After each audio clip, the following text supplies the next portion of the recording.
Hi, Bill Greenberg with PhoneScholar.com. Today is Tuesday, April 5th, 2011. Here's what we got going on the website today.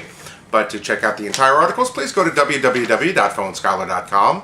And of course, you can follow us on Twitter at PhoneScholar and follow us on Facebook at PhoneScholar. Hey, makes it easy. So here we go. Samsung 4G mobile hotspot unboxing. And John over at Techno Buffalo did a very, very nice video of unboxing the new 4G mobile hotspot from Verizon, from Samsung, the SGH LC11, which basically replaces the old MiFi 2020, I think 2200, sorry, the MiFi 2200. It is said to be 10 times faster than the 3G. Now, of course, if you don't get 4G in the area that you're at, it will go down to 3G, not a problem. It is $270 if you don't want to get it on contract, $100 if you get it on a 2-year contract, and there's the tier pricing for $50 or $80. And if you look at the video, and John's suggesting, here's not a bad suggestion with the hotspots. He's saying if you can afford the extra money, you may not want to get the contract right now because things are changing so fast that you're going to want to be able to change product just in case. So check out the video. The basic video, it's not, because it's not anything that's really working or anything like that, but he makes some good points, so check it out. Next, Verizon Wireless offers tablet trade-ins. And of course, Verizon has had the smartphone trade-in and cell phone trade-in for a long time. They've now added tablets to that. I put a link to the trade-in website, so if you're looking to get a new iPad 2 or Motorola Zoom or something and you have an old iPad or any other tablet for that matter, you can go to the website, see what the appraised value is on your unit. It's up to $300, and you get a Verizon Wireless credit, gift card towards the purchase of something else. And you can use that for anything. You don't have to get another tablet if you want to get another phone. But if you want to go ahead and put it towards a Wi-Fi only Apple iPad 2, that way you can get it for $300 if you get the full value. So not a bad deal. Go ahead and check it out and see if it's something that interests you. Next, why is AT&T raising the no contract and 1-year contract pricing of phones? And they announced today that they are upping their price. You have to take a look at the picture on there. It's the AT&T logo, the round logo, with an unfinished like Death Star from Star Wars, which I thought was hilarious. Now it's funny because the evil empire for years and years in retail electronics was Circuit City, and everybody was against Circuit City, and they were the evil empire. And it looks like AT&T kind of is taking over that role now in regards to the techies and us in the industry. That's kind of what they're being referred to as. But it's a great picture, so you have to check it out. That's Mark from Into Mobile is the one that did that. So tremendous thing.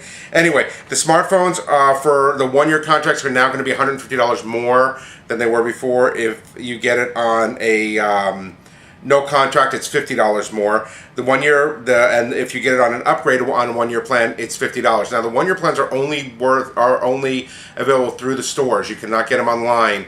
As far as I can tell, I had never been able to find out the 1-year contracts online. If I'm missing something, please let me know, but I could not find it online. The message and feature phones are $10 more for the 1 year and $20 more for the non-contract. So let's say like the Samsung Activate, which is $99.99 on right now if you want to go buy it on AT&T website for a 2-year contract. If you don't want any contract at all, you'd pay $450 for it, but if you wanted to only get a 1-year contract instead of $100, you pay $250 for it. So I hope that gives you an insight as to what that is for any reason. And of course, the reason not to get a contract, like I said in the last story, is if you want to change phones all the time, and if you can afford it, don't ever get a phone on contract, and you can switch out the phones as often as you wish. That's up to you. So there you go. Next. And also the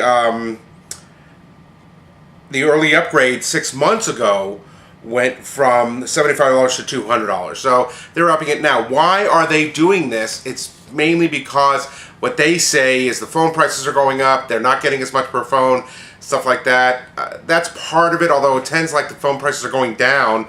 And they've been showing that the cost of phones are going down. The real thing, in my opinion, and this is not my opinion, this is general opinion, they don't want to lose customers. And if they have somebody locked in for 2 years, it's a lot harder to lose a customer, and a lot of customers aren't willing to pay the $200 plus to $300 plus to get out of their contract to go to someplace else. And by locking in for 2 years and giving more incentive for 2-year customers, that way they'll keep them longer. That's basically the bottom line to it. All the carriers went like that. That's why they all went to the premium 2-year, and all the subsidies are only on 2-year stuff. So go figure. But check out the article. Some very interesting observations on there. Next, Microsoft employees rate Steve Ballmer as tech's worst CEO. Is he going to be there much longer?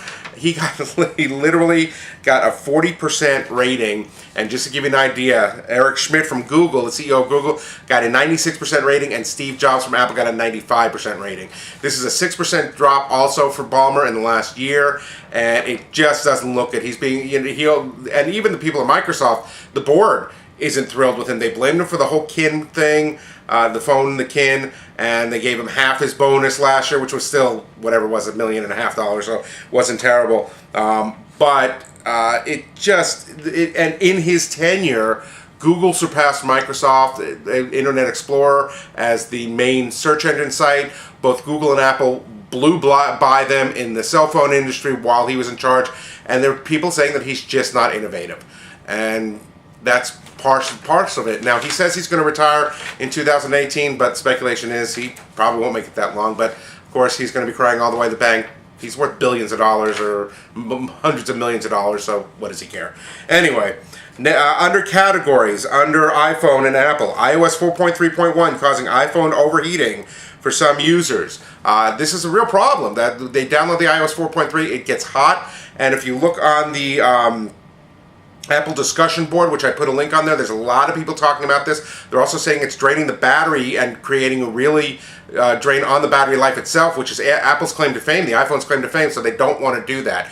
There is a fix in there. They talk about, rather than upgrading it, go ahead and restore the iPhone and set it up as new. Now, you're going to have to resync all your music, your contacts, and your apps, and that's going to take a little bit longer, but it's better than the alternative. So go ahead and if you're an iPhone, if you've upgraded this and you're having problems, check out this article. It'll show you how to get to where you need to go. Next, app gives HTC Thunderbolt an LTE on-off switch, which is really cool because, again, battery life. Number one, battery life. It's like if I am low on battery somewhere and I know I'm not going to be using the phone a lot, but I need it to get home for an emergency or something like that, I will actually turn off the Bluetooth, make sure the Wi-Fi is off, stuff like that, because as those are on and running, it drains battery life. Well, if you have your LTE on the whole time and you know you're not going to be using 4G or the LTE, turn off the LTE. You can use this app, download this app. It's free. I put a link to it, and it's 3 taps. It turns it off. And that way, it won't drain your battery as much. So, and you can, now, of course, you won't be able to use 4G, but if you're not downloading anything and you're only using voice, that doesn't matter anyway. So turn it off, save some battery, there you go. Lastly, T-Mobile 4G HSPA Plus to 10 more markets. And I put this on there, it's under T-Mobile, and there's also a link to the site that shows all the markets that's available. They've opened up in Michigan, Colorado, Kansas, Illinois, and Texas in some areas. So I always put these on there just for that, but it's under the T-Mobile categories if you're looking for those areas. And it's basically saying, T-Mobile saying, we're not lying down, we're not going away right now.